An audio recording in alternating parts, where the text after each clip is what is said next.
the Commission noted the problem of coordination. So these programs already exist, right? We're not inventing new programs, but it's about coordinating them and making sure that they give you the impact that you need. It's not so much to talk about new money other than to say, with every infrastructure project, for instance, that you are rolling out, you need to pair it with your EPWP rollout so that it is related to work that is being done on the ground and not think about introducing new money to the system. But I must make the point that, in general, depending on the fiscal situation at a given period in the medium term, the National Treasury is going to have no choice but to increase allocations to these programs.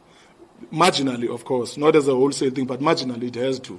There is no policy position that says we are rolling back expenditure on such programs. The intention is to ramp them up, but within the permits and limits of the fiscal space that we have. The social grants relief issue. The intention of the ANC is not to increase the numbers on the SRD. That's because, as the name says, it's a social relief of distress grant. It was supposed to be a temporary measure in the wake of COVID. If we get these labor-intensive programs rolling, they should automatically kick people out of the SRD, essentially. So to resolve the SRD pressure is to get those programs going and also get the economy going so that it starts creating jobs. So I'm not sure what the court case said, that maybe 11 people on top of the 7 million must be added. But our belief is that once we fix the performance of the economy and once we get these labor-intensive programs going, automatically people will fall off on the SRD thing, because you're not supposed to sit there permanently. You're supposed to sit there until you have other income coming in. And if we get that coordination right, then we will not have that problem. I think I have touched with all the ones that were raised, not knowing what Maseko will raise, but all the ones on the ETC are done. Did you talk about the local government funding model? Yes, they are going to deal with it. It will be dealt with yes, some. I was dealing with the economics ones. Thank you. We're still going to tackle that. I am going to ask to my left, Comrade Mahlobo, to make remarks on those that were spoken to on local government.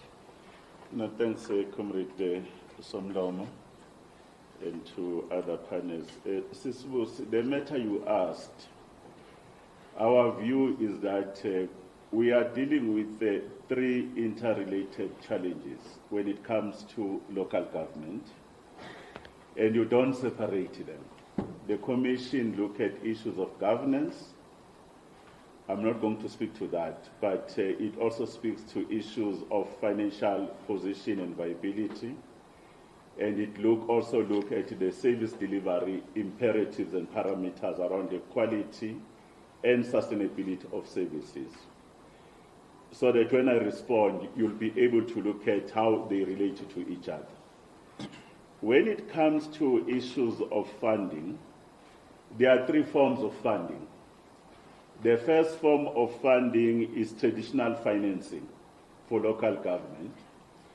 In that traditional financing of local government, when we met as a commission, we agreed that there are a lot of inefficiencies, but there is also poor performance. That traditional funding will include the issues of the grants that are given by the state, whether is it on water, whether is it on electricity. Secondly, it includes your trading services, because you need to be able to sell the service and someone must pay. But it will also include the issues of rates and taxes. And the main issue that you are saying, let's improve the operational inefficiencies and poor performance. In the main, we have said all these trading services, both in terms of the three interrelated spaces, we must ring-fence the funding so that there is a prudent financial management of traditional funding. When there is that ring-fencing, whether within a dedicated, what to call it, an account then, that money will be used for one component. In other words, you will be able to use it for operation and maintenance. You attend to an asset, so that you can continue to sweat the asset, then you can get money out of it. But the other component in the ring-fence budget for utilities or utility service, you can then be in a position to pay the people you owe. Remember, if you buy electricity, you must pay ESCOM. If you buy water, you must pay Minister Majodina, the water boards and so forth. But you also have to have a certain portion to plan for growth. That's how the ring-fencing model must happen. And we have noted that money goes back to National Treasury. In that traditional financing, a number of actions has been taken just to improve. The question of accurate billing is at the center. Many citizens are complaining about incorrect bills, faulty meters causing problems, and using the technology as a platform just to improve efficiency of billing. It will then help you to manage the asset, but it will also deal with the question of revenue management. Then there is also the question of illegal connections. In most services, there are people who are tapping into the system of infrastructure, whether water, electricity. When you remove illegal connections, we will have the capability of ensuring that the availability of the service is very high, but at the very same time you'll collect this. Then there is an issue around payment of services, including the debt management, which is the issue, which is the biggest issue. Then there's a debt relief. When Zuba was presenting on our behalf, Comrade Spotler and ESCOM, they actually had to put a package on how to actually help. Sis Penny, as a Minister of Water, she's also looking at the same, working with National Treasurer, a case by case, so that you can deal with the current situation. The second point on funding, we call it blended finance. On blended finance is where you know that within there has to be a funding of the social component and the economic component. The state will remain responsible for that component in terms of grants and subsidies. Then there's this one which is for economic growth and others. Therefore, you'll have to go to the markets. Then from there you use the blended finance. In both instances it's being used. And that's why we are recommending the issue of different modes of implementation, whether SPV, whether concessions and others or private sector funding. But when they come in, we wanted to ensure that municipalities, they remain with a sense of ownership. So that we don't actually create an impression that we are outsourcing that. That will help you. Where will you get the additional money that you need? Then there is also new funding that you can get now on the basis of what you call the climate change dispensation, your blue bonds and your green bonds. Very, very available depending on how do you do certain things. Those are the monies that are available in the market. And then there is also the role of availability of private sector investment. That's why we're opening up the economy. We're opening up the reforms, both in the water, electricity, and the other services. The last point of intervention, because we said they are related, is the availability of the service to those that it used to be there yesterday, but today is not available. Your intermittent water supply, the availability of the electricity and others. We are considering to say that the ANC must push government to look at a once-off intervention, wherever they will find the resources, to deal with the crumbling infrastructure or assets as we speak right now. Because it requires billions and billions in terms of actually bringing back those assets that have caused either non-revenue water, issues of load reduction, and so forth. Those are the main aspects that we see when you look at the question. Don't remove the issues of the governance and the service delivery. They are interrelated because then they can give you operational efficiency and financial viability. All right, thank you very much. We have a question on local government regarding the funding model. I'm going to ask Comrade Dixon to take that. Is there any other comrade? And do you have additions? Comrade Masemula, you can come this side.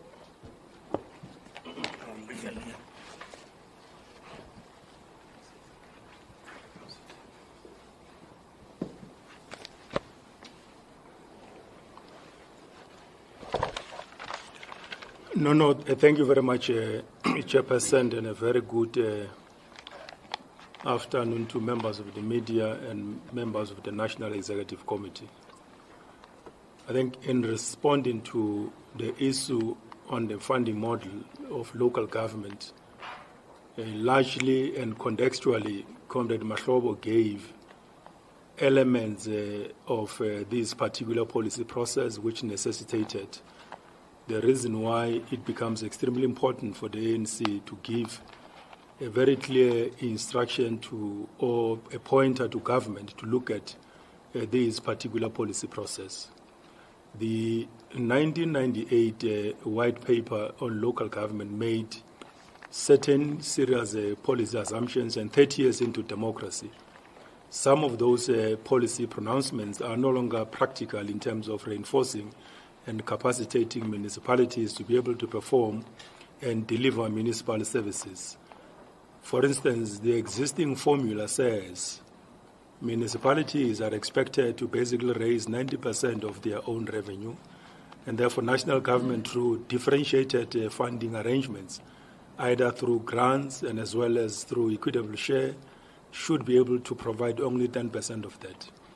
Out of the existing socio-economic conditions that our communities are basically finding themselves in, individual households struggling probably out of the declining economic growth and related problems around jobs and difficulties that people are basically going through, it becomes extremely difficult for some of them to pay for services, and to a larger extent, there is what probably characterizes that space as a culture of non-payment, which in some instances is not because communities do not want to pay. It is because of what they basically are going through economically and therefore impacting their social stabilities going forward. This situation brought unintended consequences where budgets of municipalities are basically affected and therefore infrastructure is crumbling, maintenance is no longer as it's supposed to be. To a large extent, provision of water, of sanitation, of maintenance of roads and other related municipal services, the quality thereof in many areas is basically affected. A number of municipalities are therefore expected to pass budgets which are not necessarily fully funded, and they list a number of initiatives which they become unable to basically realize. And all these matters is because of their unavailability of appropriate money in terms of budgets to perform their responsibilities. So therefore, the review on the funding model is basically a very long-lasting policy response that will have to provide a much more better relief so that the nationally collected revenue, it is shared amongst the three spheres of government, horizontally and as well as vertically, so that over and above the additional resources that municipalities will be getting through trading of services and other related differentiated funding models, at the center will be to give them certainty that the nationally collected revenue, they will be able to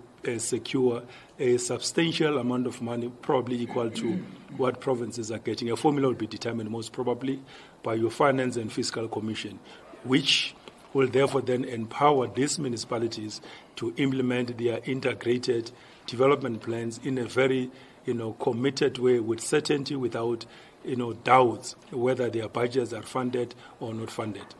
And as you rightly said, that the department made a pronouncement with regard to this matter. Work is underway, which is led by the Department of COGTA, Finance, and as well as SALGA. We're working on a draft document, and most probably once the document is ready for public engagement and stakeholder discussions, such a document will be shared. But it is not necessarily an isolated policy review process. It is part and parcel of the overall review on the white paper on local government, the one that was adopted in 1998, that we thought it would be very appropriate, and that's why the ANC believes very strongly that to build resilient, effective, and efficient structures of municipal government that will deal with matters of proper governance, resilient and effective institutional arrangements, municipalities that will deal with proper financing, and overall have a holistic, functional system of local government, it necessitated that the ANC should be able to drive this particular process on the actual review. And therefore, funding model is one aspect of the review because it will include review on governance systems of local government based on the experiences we have acquired over the past 30 years. It will basically look at how do we look at the institutional capacities, issues of the professionalization of local government to a large extent. It will be part and parcel of those areas of review of the policy, the provision of services basically. What alternative policy measures we could be able to put in place to ensure proper access of citizens to the services municipalities are providing. So it's a very broad policy process.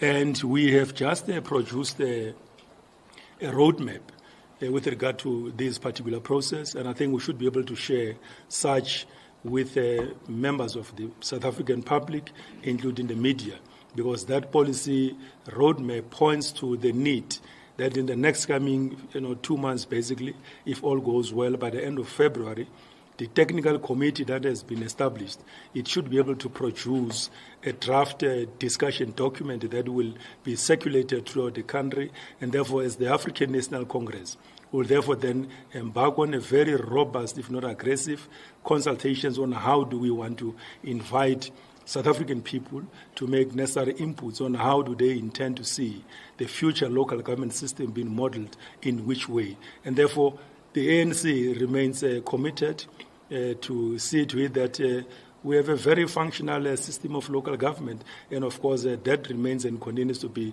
our primary responsibility going forward at this point in time. I think I could just briefly comment in that manner with regard to the question around the funding model of local government, Chairperson. Thank you. Thank you very much, Comrade Masemula. I did see a satisfied look. As I know her by now, a very satisfied look on their body the face of from the SABC. I'll take SABC this side. You covered, all right. Newsroom, and then we'll come to power, and then we'll go back to ENC. Junior. Junior Commander from Newsroom Africa. To Mr. Mahlobo and Mama Georgina, the President has identified the issue of the water crisis as a serious issue in South Africa, and there being a need to put as much attention to that as was the case to load shedding. Besides the once-off investment on the crumbling infrastructure that Mr. Mahlobo has already spoken about, as well as the water mafia situation, what else would be done to try and address this situation?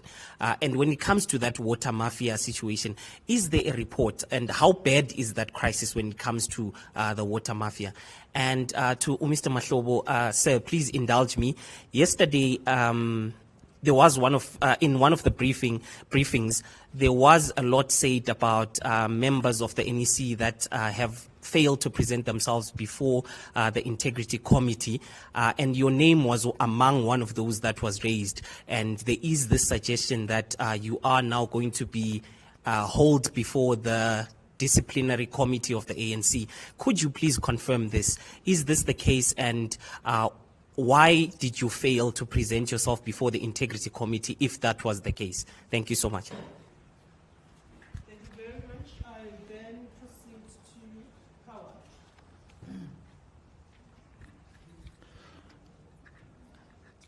power. Good day, Nkosinathi Shazi from Power FM News. I just have two questions, but I see Mr. Parkstall is about to leave. It was actually directed to him, but Umbuzo, my first two questions is directed to anyone who can comment on this. So we just received news that 9 South African National Defence Force soldiers have passed away at DRC during that conflict. Apparently they were under-resourced, bengenai ammunition. So we just wanted to find out the view from the African National Congress on what they believe, on what they feel on that situation happening at DRC. And then, Mr. Parkstall, just as Chairperson, local government intervention of the ANC. This year we will be hosting G20. Of course, Gauteng will be the host province, but the state of decay in the city of Johannesburg remains a problem. Will you guys be starting with your interventions in Johannesburg? Is it part of the agenda to clean up the city before the world leaders descend? Mzansi. Thank you very much. Thanks very much. ENCA? All right, I think I will start on that very sad note of the servicemen and women who perished in the DRC and speak mainly to the issue of underfunding that allegedly the South African National Defence Force has been subject to. Perhaps speaking from that point of view generally on the impact of having to juxtapose the limited financial resources and having to implement austerity measures, and how really generally can you remedy that particular situation. And then I will come to Minister Tau and his deputy talking about the 100 billion rand transformation fund, which, as you already know by now, you are being accused of unilaterally processing it. The allegation is that you even undermined cabinet processes, wonder how, and government of national unity.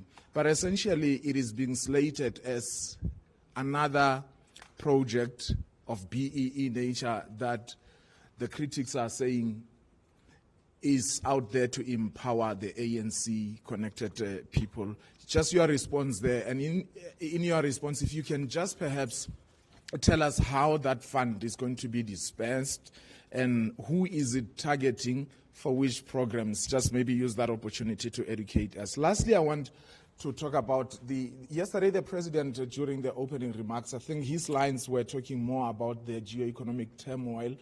And I want to specifically talk about the fact that the new president of the United States has suspended foreign aid generally across the country except Israel and another country.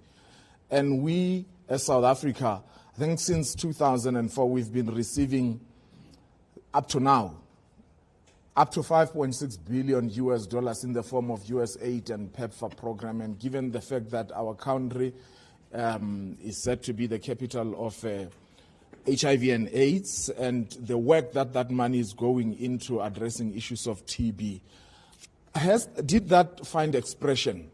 Are you worried perhaps that this could be a permanent suspension of such aid and what will this have detrimental effect, and what is the way to cushion this? Because I suppose all of us, we just don't know the men in the White House will be governing in the next 4 years. Thank you very much for those questions. I'm going to turn to the panel, and to prime one of the panelists to comment on the matter of the global balance of forces, and with a particular focus on the developments in the US and posture towards developing countries such as South Africa.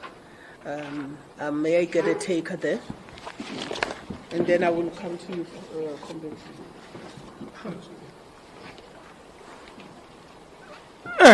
Thank you very much. I had excused myself. Thank you. You hijacked me. Thank you, members of the media. Just to say that Comrade Mzwandile was chairing the Commission on Local Government and is better placed to respond on behalf of the Commission. And I participated in the ETC. So I think we are well represented from that point of view, at least in terms of the local government issues. Just talking about the Transformation Fund. So we received a question from a member of parliament. And the question was, are you discussing a transformation fund?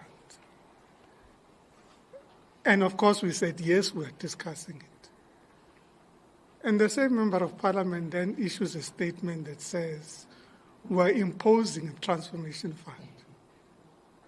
There must be something fundamentally wrong.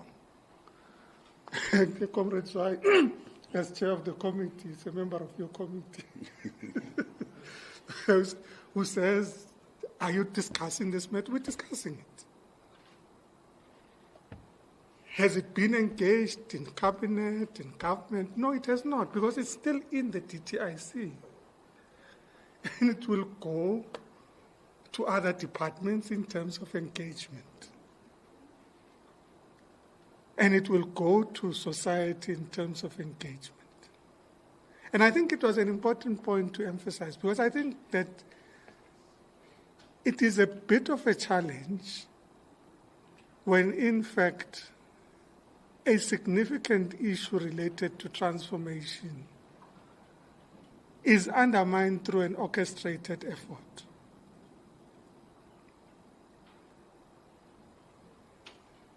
Of introducing a debate that had not been published, but we had already said, yes, we are discussing the matter.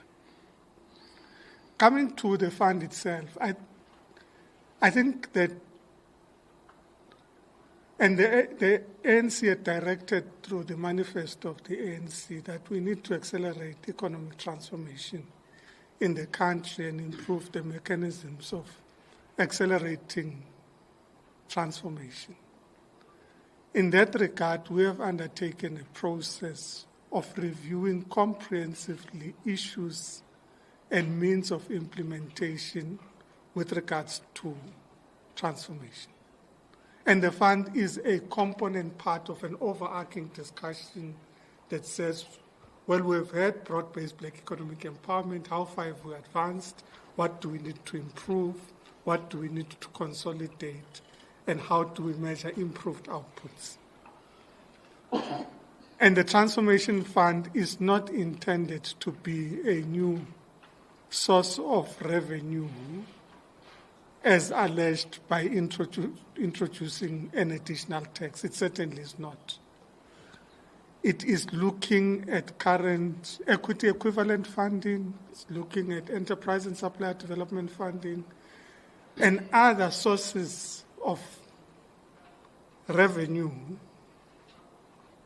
that could be consolidated. I'm talking revenue in its broader sense because some of this is deployed through the private sector, so I shouldn't have said revenue, but other sources of funding that could be consolidated and aggregated to improve outcomes. And I'm going to make one basic example. So we have equity equivalent funding, and we've got enterprises that have invested in the South African economy and accrued BBBE qualification points on the basis of investing in an equity equivalent fund as opposed to having black enterprises owning shares in their companies. So it's an equity equivalent function or fund or mechanism. And then you engage the question, as we've been engaging with Comrade Zuko and the team. So how does these equity equivalent funds perform in relation to transformation? And in one instance, the answer is, well, we have about 10% upstream, 10% downstream, 15% or so downstream, and the rest is side stream.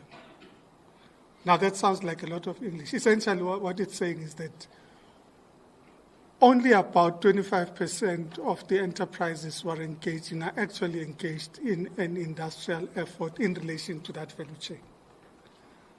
The others, the companies are procuring, are side stream. They are not necessarily part of the enterprise value chain. So, in essence, you are undermining industrialization effort that could be pursued through broad-based black economic empowerment, but also the active participation of black people in the industrial value chains, because you've said that, in fact, the bulk of your resources are going towards side stream efforts. And all we're saying is by aggregating and consolidating our efforts, we can focus our efforts on industrialization and participation in industrial value chains. By ensuring that there's been an increase in the number of companies, maybe I should present it differently, a decrease in the number of companies that are reporting on broad-based black economic empowerment, those that are listed at least. So we're saying, well, What we need to monitor those that are not reporting, but secondly, we need to monitor more closely how we improve the output of the investments into broad-based black economic empowerment. Because you can't have a situation where billions go towards broad-based black economic empowerment, but the output is something else. So how do we measure output? You have companies that say, but we don't want to be in the business of enterprise and supplier development. Can there be an alternative mechanism of deploying those resources without it being us? And we're creating a conduit for those companies to be able to do that. So the point I'm making is that the fund is intended to be an aggregation of effort. It is intended to be a partnership between government and the private sector to ensure that we're able to improve the output from a broad-based black economic empowerment point of view. And it is our intention that we would be actively engaging with business on the implementation of this and other mechanisms of improving broad-based black economic empowerment. Thank you. No, yeah, thank you very much. I think just as a follow-up from Come closer. Still on the transformation fund or related issues. Yes. Okay. Just to add on what Comrade Parks has just stated, that I think as members of the media and members of society, we just have to differentiate between oversight, which is the role of Parliament, and overreach. Overreach is when individuals impose themselves beyond what they could be doing, because if there are discussions in the department, there is a mechanism in Parliament in which we conduct oversight. And we know that in terms of the rules, individuals can go to different departments or entities, ask certain questions, but they must not run ahead of themselves, especially when the initial discussion. So we just want to raise that caution, because what the Minister is saying in his capacity as the NEC member here is that, yes, there are discussions in the department, and we've not been, it has not reached a point where stakeholders, including ourselves in Parliament, could be consulted with regard to those issues.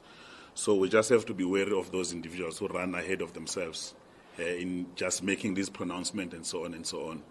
We've got other examples of people wanting to go to entities. We ask them, what do you want? Because we've got a platform in Parliament to ask anybody anything. Why such a sense of rushing to ask questions when you would wait for them, we call them to appear before Parliament, and then we explain the things that we need to do. So I just thought I need to add this part. With regard to the question that was asked by Power FM on the cleanliness of Joburg and so on and so on, I think the committee has resolved on the program of action for all municipalities. For that reason and basic reasons that we want our cities to be clean again. The issue of cleaning the municipalities in Gauteng is a priority in terms of our program of action, and we've asked our deployees in government to really look into their budget, especially with regard to issues of repairs and maintenance, including ensuring that there is sufficient resources as prescribed by National Treasury to ensure that there is that 8 to 10% maintenance, because all of them, we've looked into their books. The maintenance budget is very low, affecting the infrastructure, simple things like cleaning, repairs and maintenance, dealing with potholes and so on and so on. So we're quite certain that by the time this big conference sits, not just in Johannesburg, because it will be all over South Africa, but in the main, in Gauteng, we just want to make sure that some of the basic things would have been sorted out, besides just rushing to build or deploy new infrastructure. We have to take care of the existing infrastructure and ensure that things are properly working at local government level. So those are the two issues I wanted to deal with. I wanted to suggest that the issue about the DRC and so on, there is a commission on peace and stability. I think that's best suited to deal with that particular question, so that we don't answer things that have not been processed in these different committees. Thank you very much. There you have it from a former mayor. I will now turn to, there are two questions that I would plead with ourselves, that we don't deal with. The matter of what's happened in the DRC, as Comrade Mzwandile correctly indicates, we will have a chance to respond or offer a comprehensive ANC response in the afternoon, and then in the next presser. Then the second issue is a matter that concerns Comrade David Mahlobo. May I respectfully ask that we don't venture into that matter. The ANC will offer you a response directly, but outside of the scope of this particular briefing, respectfully so. I would now call on Comrade Pemi Majolini to then reflect on issues in the water and sanitation environment and to respond to the question. Over to you, Comrade Pemi, if you could come closer to the mic. Okay. No, And any further comments? Thank you very much, Samlomo. Good afternoon to all media houses present here. Indeed, Junior, we are appreciating the fact that the President has elevated water issues to be priority number one in the country. You know that there is no substitute for water. We have been saying that we need a particular attention to be paid in terms of water provision. We are currently well balanced when it comes to the water resource. We do have water, enough water. However, there are challenges when it comes to reticulation of that water. We have a lot of non-revenue water, illegal connections, and we are saying as we put together our response, we need agility in terms of all stakeholders that are involved in the water sector to ensure that one work together in an integrated format, wherein if we are building a water resource, a dam, we build a water treatment plant, then there must be a reservoir that will connect immediately when we are done. But from the reservoir to the communities, you need taps. And therefore, when you need those taps, you need proper water pipes. We must take into cognizance that the current water infrastructure was not meant to absorb the growing population. And that is why on a daily basis, you see the best of those water pipes. We are therefore saying, one, when you come to the space of a municipality, we are lacking engineering capacity in municipalities across the country, and therefore we must be able to do proper audit of that capacity, and part of the intervention of ensuring that we respond on priority one, we must work together to give that capacity. The second one is where you have people in informal settlement. They are there already. How do you ensure that you formalize what they use in those setups? Exactly what Honorable Comrade Scooter was saying, that you cannot just disconnect and leave them at that point. As you disconnect them, then legalize them, put water metering properly to ensure that you also go to an extent of updating the indigent register to caution those who are unable to pay for these services, because there is a policy in terms of that. But as of a serious note is that the time that the turnaround time to respond to water leaks is worrying. And the water that you meet on the street is a purified water, it's clean water. And if we are to use water sparingly, we must then move with speed in terms of getting a quicker and updated technology that is going to assist us in closing the leaks.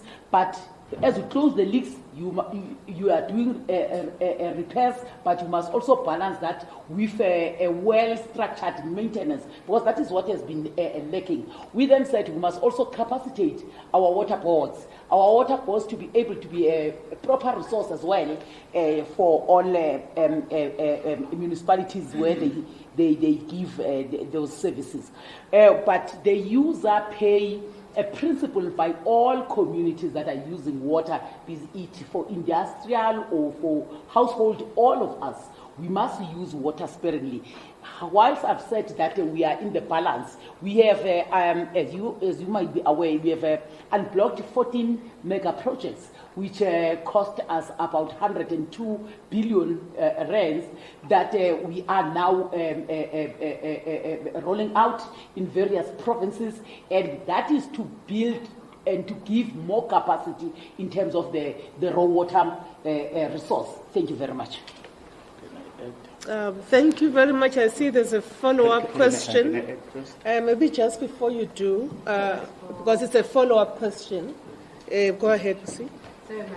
I just wanted to find out, some time ago there was an issue when there was a drought in the Western Cape, and then there was a point at which the farmers basically released dammed water as a gesture of goodwill.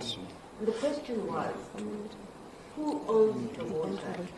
And is it proper for individual farmers, whether it be in the Western Cape or anywhere else, to actually dam up water and basically not give access to other people? What is the situation politically around that and legally around that? Have you resolved that?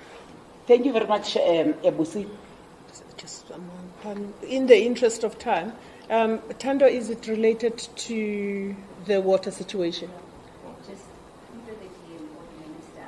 So last year, call and the Treasury did implement it together with the DWS regarding withholding equitable shares for municipalities that are in water debt. I understand, I think about 5 municipalities have already been impacted by that. What has been the impact of that? Has it improved payment of the debt? And is that model going to be implemented across the country? Because I think those municipalities are only in the Free State. Yeah, thanks. Thank you very much. Just to respond to Busi, SAPC, that good gesture from farmers was appreciated. However, no one has a right to divert water and do what he or she likes about water. The water license is very clear. It has do's and don'ts. That is why when there was that collapse of 4 to 5 dams in the riverlands, we had to come in and say this is what is supposed to be done. So there is this tendency that we have since observed that whilst people have a right to apply for the water license for use, but they must not inconvenience anyone. We have a commission that is led by Judge Mwepe, currently in Limpopo, wherein some farmers there, they've made our people in the downstream not to have water.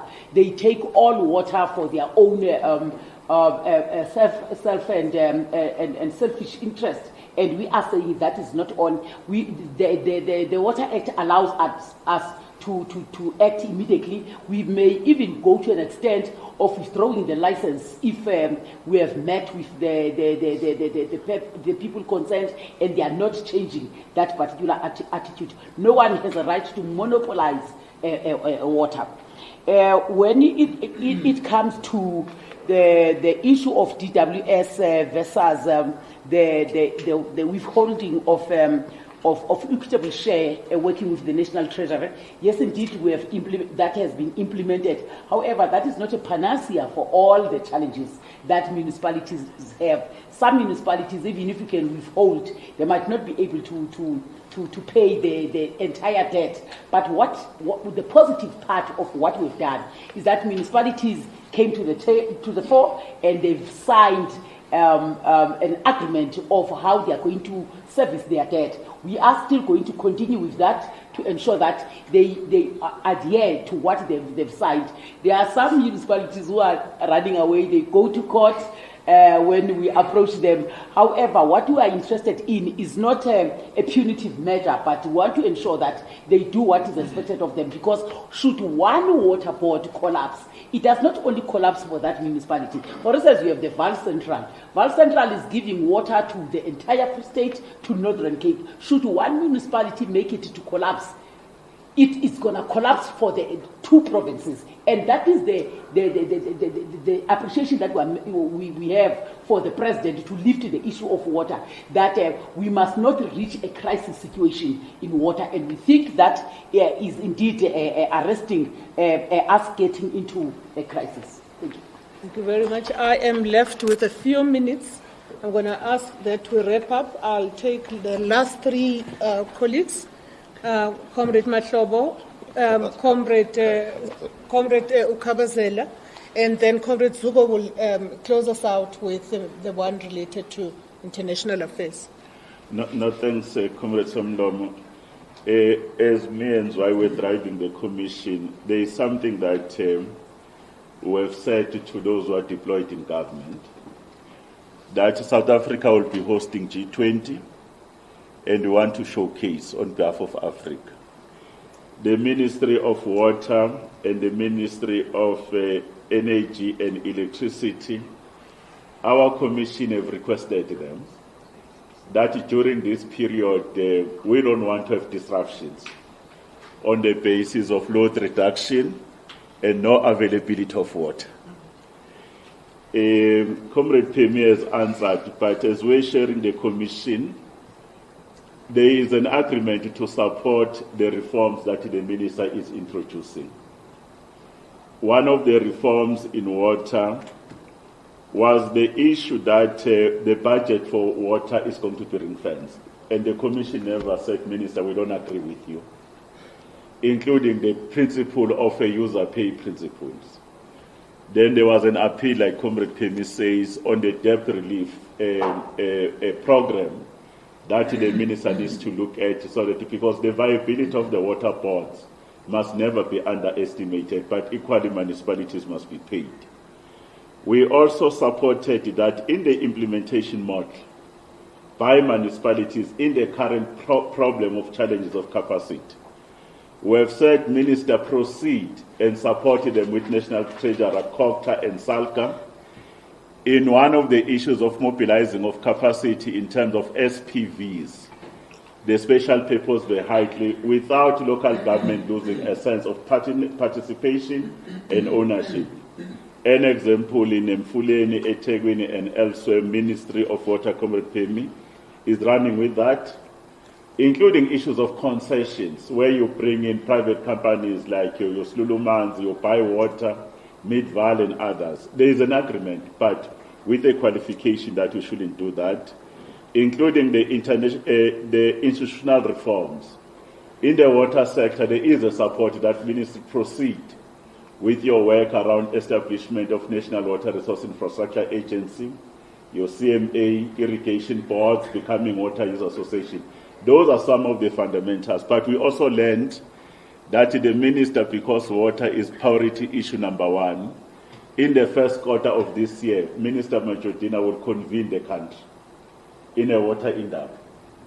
She will convene that so that at least the ANC wants a concrete turnaround plan for the water, because it's now a priority issue. In the same vein, Comrade Sputler and his team, they were able to produce a turnaround plan for the electricity and energy challenges. I thought, let me make those additions as part of our commission, Comrade Chair. Thanks very much, Comrade Mahlobo. May I invite Comrade Kabazela?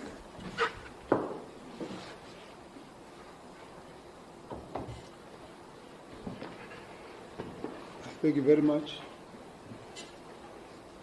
Thank you very much. I just wanted to elaborate on the issue that was raised earlier in relation to the challenges with the social grant, particularly the SRD. Just to say that the problem of going to court is a standard procedure for people who are declined the application to a grant, and so there's an internal appeal, and then of course the people are free to go to the to court after that. Now the department has got two approaches to that. Firstly, they would appeal if the court ruling is adverse, but if not, and if the court has made a ruling, then the department has got no choice but to deal with the reprioritization to be able to make the payments that are necessary. I think it's important to also say that, look, there's a huge bill of about 230 billion rand that goes into the whole comprehensive issue of the social security, and 19.2 million on the disability, old age, and child support grant. But the SRD, there have been 17 million applications, only 9.1 were approved. The 7.8 that were declined, those people can go to court, but if they go to court, it's usual, it would be on the basis that there were criteria that they didn't satisfy, on the basis of which they were actually declined. And because it's an administrative action, they are free to go to court, and then, of course, when the court made a ruling, then the department has to deal with the issue from that point of view. I think that aspect of it, we must also realize that the issue of poverty is a problem that we've had to deal with for over a long time, trying to look at a policy that will stabilize our interventions on people who are outside the disability, old age, and child support grant. It raises, therefore, the issue of what we call the basic income grant. Now, that debate is a debate that is ongoing. It arises mainly now because some money has been put aside for the SRD, and in the course of this, the committee has actually urged the ministers to come together, particularly social development and treasury, to look into how this matter can be dealt with, because SRD, as it by definition, was supposed to be a temporary intervention, but poverty hasn't disappeared with the disappearance of COVID. So the distress is there. So there has to be a much more longer-term approach that will be looked into. So that discussion is going on at this point, and we hope that somewhere in the future, the issue of the basic income grant will be finalized, so that then there will be a shift from the SRD into that direction. The second issue that I think that you have raised is the question of raised on the basis of the VAT exemption. I think what we're really focusing on here is the 55% of people who are living below poverty line. Poverty is a big issue, it's a real issue, and on that basis, the performance of the economy has given us a very high cost of living and high inflation. So the ANC has a basket of a lot of issues that have been handed over to government to look at. The issue of the VAT exemption has to be considered. It has been raised with the minister. It will be looked at, and every now and again they have to do research and see how best they can refine this. Where I sit and where the committee sits, the focus on nutritious food, protein kind of food is important. When you look at it, and most of the poor communities rely on some food such as tripe and the gizzard, chicken livers, and so on. Stuff that is not really VAT exempted. And so we've actually to continue the challenge on behalf of the poor community for this basket to be widened. The issue of the sanitary pads was never part of it. It is now very much part of that basket. So there will always be a continuous review to see how best we can deal and respond to the issues of poverty. Of course, the issue of fuel levy is also raised that it needs to be looked at. Yes, we understand the explanation of how it came about and why it is rigid, but still we say it needs to be looked at because it's some of the issues that are putting pressure on the people. And as we know, people who move from townships, the fuel levy affects them insofar as the taxi fare is concerned. So those issues come in now. There are also issues of price fixing. Bread, ordinary food like bread, was the subject of this, and so government has to be alert to those. Then there are other issues of trying to reduce the cost of food, like releasing more land for increasing food production, for local use and for home gardens and all of this. These are also very important issues. So I'm just indicating that even the aspect of easy terms for loans for small businesses so that people can actually get their own income with a high level of unemployment, they've got to look into all of this. These issues for us are very important because they do have an impact on the challenges of the social ills, such as the teenage pregnancy. The Commission has looked at that. How do you reconstruct society and work together with government to deal with, support the education, and also dealing with the crime of statutory rape, where the 11-year-olds and 12-year-olds are becoming pregnant, and also how to also make sure society also protects and does not stigmatize young mothers so that you don't have all of them being affected. The issues of substance abuse, crime is based mainly on that, and now the committee is looking at how government and society at all levels must go to district level to deal with the education on substance abuse, prevention of substance abuse, counseling, but also deal with the criminality associated with it. So it's all related to dealing with poverty and trying to deal with the impact on the high cost of living. We're just saying that those are some of the issues that the committee, the commission is actually focusing on. Thank you very much. Thank you very much, Kabazela. That was a mouthful. I will then end off with Comrade Soko. Very brief comment, Comrade Matling. We've noted the statement by the Secretary of State, Marco Rubio, but as a general rule, we are paying attention to the agenda of the Trump administration. We've noted that they are saying they are reviewing U.S. aid across the board. There's no need for panic as yet. They didn't say they are cancelling the aid initially. They said they are reviewing them to re-rationalize them, as any administration would do that. So other than that, there's not much to say at the moment. We will see what they say eventually when they've looked at the entire structure. Thank you very much.